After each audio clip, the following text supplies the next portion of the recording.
general, las deducciones son gastos que se disminuyen de los ingresos. Pero para saber qué deducciones puedes aplicar, tienes que considerar principalmente dos cosas. La primera es saber si se trata de una persona física o de una persona moral. Y en el caso de que se trate de una persona física, conocer en qué régimen fiscal se encuentra tributando. Respecto a su clasificación, existen dos tipos de deducciones, las personales y las autorizadas. Las deducciones personales son aquellas que las personas físicas tienen derecho a disminuir de sus ingresos acumulables en su declaración anual del ejercicio.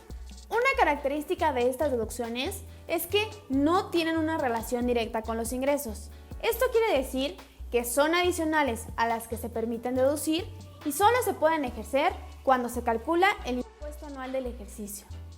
Por otra parte, las deducciones autorizadas se refieren a los gastos que las autoridades tributarias han determinado que pueden disminuirse de los ingresos obtenidos para pagar menos impuestos. En el caso de las personas físicas, los detalles los encontramos regulados en el título cuarto de la ley del ISR. Ahora, si ya realizamos un gasto y nos estamos preguntando ¿qué necesita para ser deducible?, la respuesta la encontramos en la ley. Primero, el gasto no debe estar específicamente prohibido como una deducción y en segundo lugar, debe de cumplir con lo establecido en el artículo 27 de la Ley del Impuesto sobre la Renta.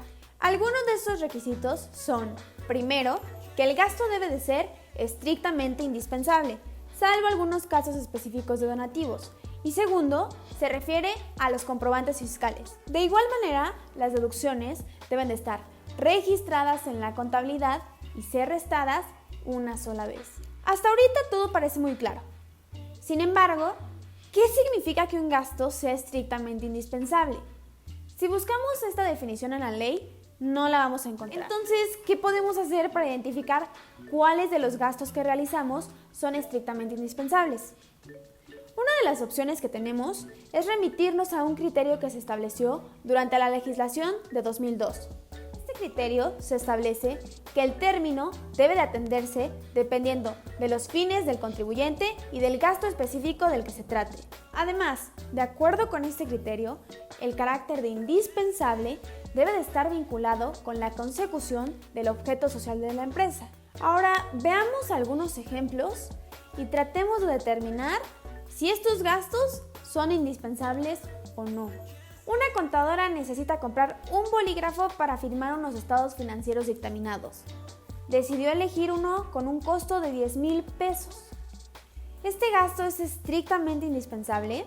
Un técnico de fútbol se encuentra desempleado. Sin embargo, hizo pagos a su agente que ocasionaron que tuviera pérdidas en su declaración anual.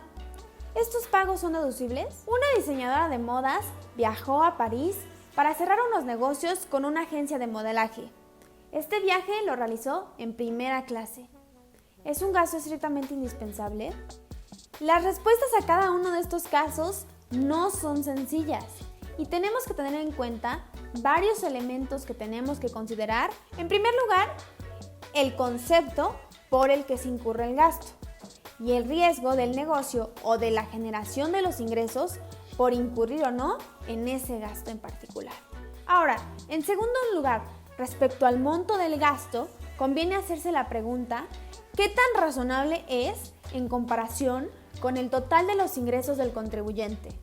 Para que el contribuyente pueda disminuir el pago del ISR en su declaración anual, tiene que tener en cuenta qué conceptos son deducibles y además atender a las disposiciones de la ley.